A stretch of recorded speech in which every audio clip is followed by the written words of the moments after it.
Welcome back to the Deep Dive. Today we are getting into something that, well, it might sound a little technical at first glance. Right, people hear urban planning and they think zoning, maps, traffic flow. Exactly. It sounds very safe, very bureaucratic. Hmm?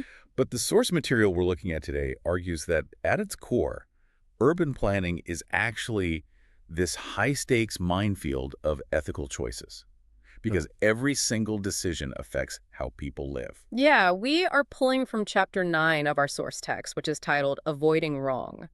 And the whole mission of this deep dive is to explore how professionals, specifically planners, can develop this inner moral compass. Because the rule book just isn't always enough to navigate the real world. No, it rarely is. The text really challenges the idea that just following the rules keeps you in the clear. And there's this quote right at the beginning of the chapter that I wanted to start with. It says, "Virtue beckons quietly, asking to speak." It's a great line. It's almost too poetic for a planning textbook, right? Yeah. But it sets up exactly what we're going to cover today. We're looking at the difference between just following rules and actually having character. We'll be going through the 4 specific ways planners can get it wrong, and we have a really fascinating real-world case study about a conflict of interest. Plus a totally surprising take on shame and how to actually recover when you do mess up. But let's start with that quote, "Virtue beckoning quietly." Right. So the idea there is that in the middle of a loud public hearing or a chaotic construction site, the right ethical choice isn't usually screaming at you, it's a whisper,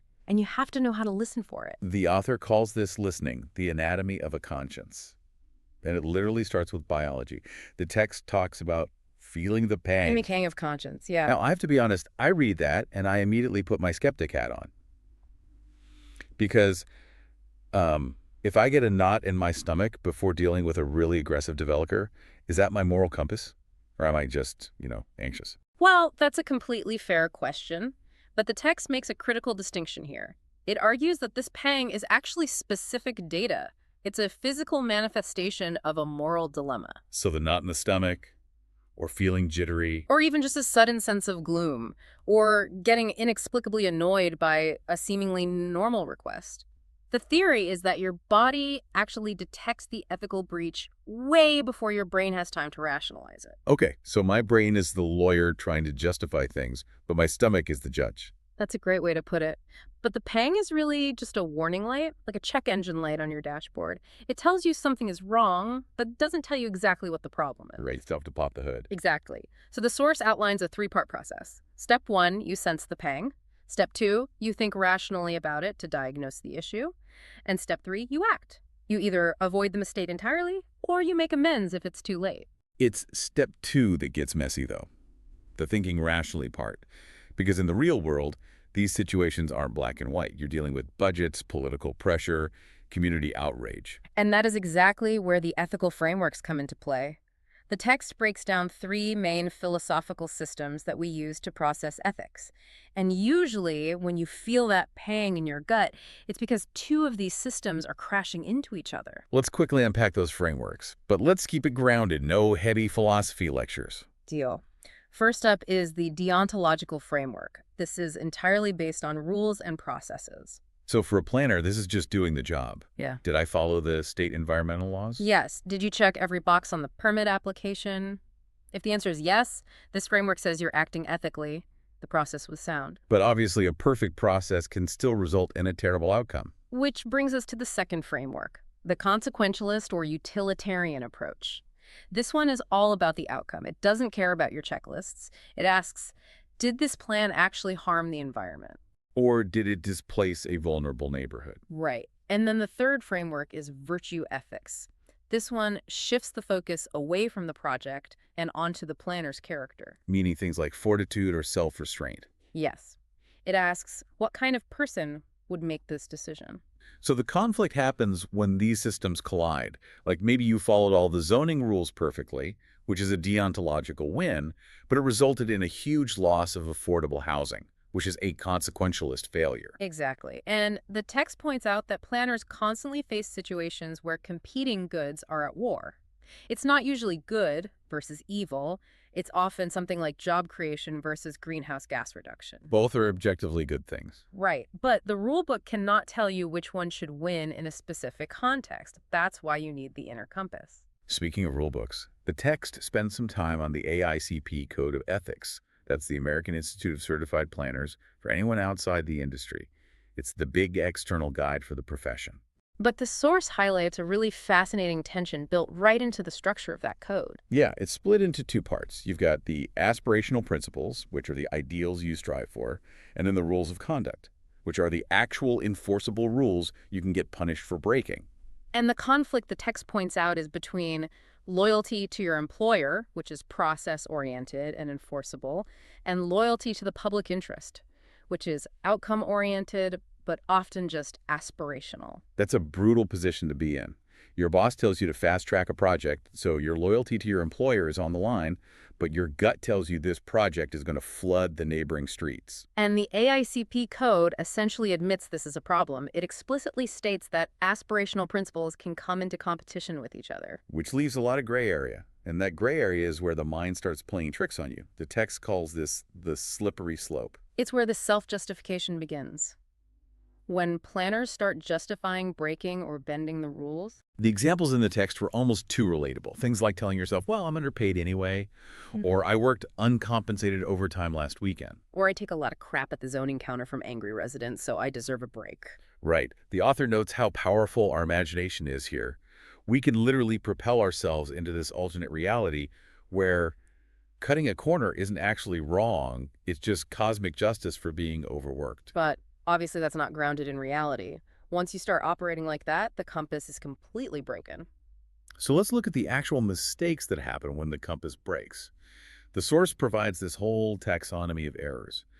4 specific ways planners can be wrong. And the first one is surprisingly mundane, technical errors. Just simple mistakes, like transposing a number in a spreadsheet or citing the wrong section of a statute. Right, but the consequence of that in this field is massive. A simple error in a traffic impact study could halt a multi-million-dollar development or trigger a massive court challenge. But the ethical trap here isn't the typo itself, right? Everyone makes mistakes. The trap is the temptation to hide it. You realize you messed up the math, and instead of admitting it and facing the embarrassment, you bury it. Which turns a simple human error into an act of deception. Exactly. The second category of being wrong is professional behavior. This spans a really wide spectrum. From just being chronically late to meetings all the way up to outright fraud. The text calls out specific things like exaggerating your degree on a resume or misstating who actually authored a piece of research. But it also highlights gossiping about coworkers. Which I found so interesting to include in an ethics chapter. But it's true, it destroys trust. And then under professional behavior, we also have the big one conflict of interest. Yes, and the key distinction the source makes here is between a direct conflict and the appearance of a conflict. A direct conflict is obvious, a quid pro quo. I approve your permit, you slide me an envelope of cash. But the appearance of conflict is much subtler. It's playing a round of golf with a developer whose project is currently sitting on your desk, even if you don't talk about the project once during all 18 holes. It doesn't matter, because to the public, it looks compromised. The trust is broken either way. We'll actually see a perfect example of this in the case study coming up. Yeah. But let's hit the last 2 ways to be wrong first. Number 3 is the content of plans. This happens when the plan itself is fundamentally flawed because of the values baked into it. The text uses the scenario called the city engineer. Right, where a consultant is hired to write a report on transit alternatives, and the city engineer tells the consultant to quietly remove feasible options from the draft. Because the engineer simply doesn't want the public to see options that they personally dislike or don't want to build. It turns what's supposed to be an independent, objective report into a total masquerade. The public thinks they are getting the full picture, but they're being manipulated. And finally, the fourth way is the implementation of plans. This is when you have a genuinely good policy, but it goes wrong in practice. The streetcar example was great for this. Yeah, a city decides to build a streetcar system. The policy is solid. But during implementation, the engineers refuse to implement traffic signal prioritization for the streetcars. Meaning the streetcar doesn't get to turn the lights green as it approaches, so it just sits in the exact same traffic as the cars. Which completely slows down service, ruins the reliability, and essentially kills ridership. And the text calls this a poison pill. It's including a clause or a practice that makes it impossible for the policy to actually be implemented efficiently. It's basically quiet sabotage. All right, so those are the 4 ways we get it wrong. Now let's dive into the case study, which is from box 9.1 in the text. And this is actually the author's own personal confession. It's quite a story. He puts himself right under the microscope. So here is the setup. The author was working as an academic and a consultant. He gets appointed to this state advisory body that helps distribute affordable housing funds, specifically Proposition 1C funds in California. Right, big money on the line. And simultaneously, while sitting on this advisory board, he is also consulting for a private developer in Southern California, a developer who actively wants those exact funds. Now, the author believed, and he felt very strongly about this, that the state's funding criteria were heavily biased. He thought they unfairly favored Northern California because the rules prioritized rail-focused projects. And Southern California relied much more heavily on bus-on-freeway systems. So in his mind, he's just fighting for regional equity. He thinks the rules are wrong. So he advises his private developer client, and then he goes to a meeting where politicians are pressuring the agency to change those exact criteria. And he participates in this advocacy. But here's the critical failure. He never fully disclosed his consulting relationship with the developer to the state officials. Because he felt his technical arguments were right. He thought, the math supports me, the policy supports me, so it doesn't matter who I'm consulting for.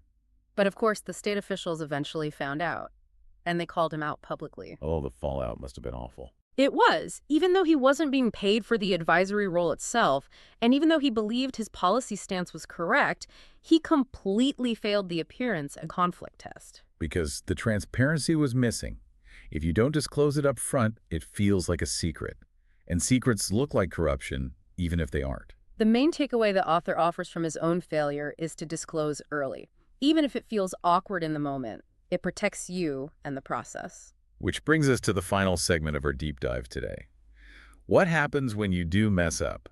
When state officials call you out or you realize you buried that spreadsheet error, how do you handle the failure? The text addresses this by looking at shame, and it has a really surprising, almost counterintuitive take on it. Normally, we think of shame as this incredibly toxic thing, like, I am a bad person, I should just quit. Exactly, that's toxic shame. But the source reframes shame as a vital self-correcting mechanism. It's an internal signal of distress caused by your own wrong behavior. Almost like physical pain. Exactly like physical pain. If you touch a hot stove, the pain isn't there to punish you. It's there to make you pull your hand back so you don't sustain permanent damage.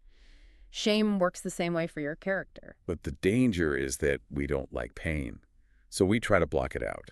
We block the shame through self-justification. We blame the boss, we blame the system. And when you block that shame signal, you're essentially leaving your hand on the hot stove. You double down on the mistake instead of fixing it. So how do we process it properly? The source recommends this technique called the police report method. It's a very practical way to diagnose your own error objectively. You have to strip away all your feelings, all your defensiveness, and just write down the facts. Like an officer arriving at a scene. Who said what? When did it happen? Who was actually harmed by this? You don't write down, I'm a terrible planner. You write down, I missed the deadline on Tuesday and it cost the client funding. You determine if it was an error of commission, meaning an action you actively took, or an error of omission, something you failed to do. It takes the emotion out of it so you can actually deal with the reality. And then comes the remedy. And the language the source uses here is really powerful. It says we need to have a contrite spirit. And that we should be willing to just sit with sadness. That brokenheartedness is actually an appropriate response to an ethical failure. In professional culture that's obsessed with just spinning bad news and quickly moving on, being told to sit with the sadness is profound. You have to accept the consequences. And when you apologize, you have to do it without using the word but. Oh, that's the hardest part. I'm sorry I hid the data error, but I was so stressed about the deadline. Right. The moment you say but, you've ruined the apology. Just state the action, own it, and make amends. There's a quote from this section that really stuck with me. I will not sully my purpose by getting my needs met. That is heavy, meaning my purpose as a professional is to serve the public interest, and I won't drag that purpose through the mud just to meet my personal need to look smart or to avoid embarrassment. Exactly. You put the purpose above your own ego. So to wrap this all up, if you are listening to this right now, whether you are a city planner or you work in finance or you're a teacher, you are going to face situations where the rules clash. You're going to feel that pang of conscience. And you will occasionally make the wrong call. We all do. But the reassurance here is that the sun will still come up tomorrow, provided you actually own the mistake. If you use that police report method, strip away the excuses and make amends without the word but, you can recover. Your deeds and your reputation define you over the long haul. Owning a failure with integrity often builds more trust than pretending you are perfect. That is the ultimate takeaway. We want to leave you with a final provocative thought to mull over. It's a reflection question from the very end of the chapter, and it's something to think about on your commute or while you're making dinner tonight. The author asks you to reflect for a moment. What do you want people to say about you at the end of your career? It's such a great question. Because nobody at your retirement party is going to talk about how efficiently you filed environmental paperwork. They're going to talk about your character. When the pressure was on, did you listen to that quiet voice of virtue? It's the only metric that really matters in the end. Thanks for joining us on this deep dive today. Keep listening to that inner compass, and we will catch you next time.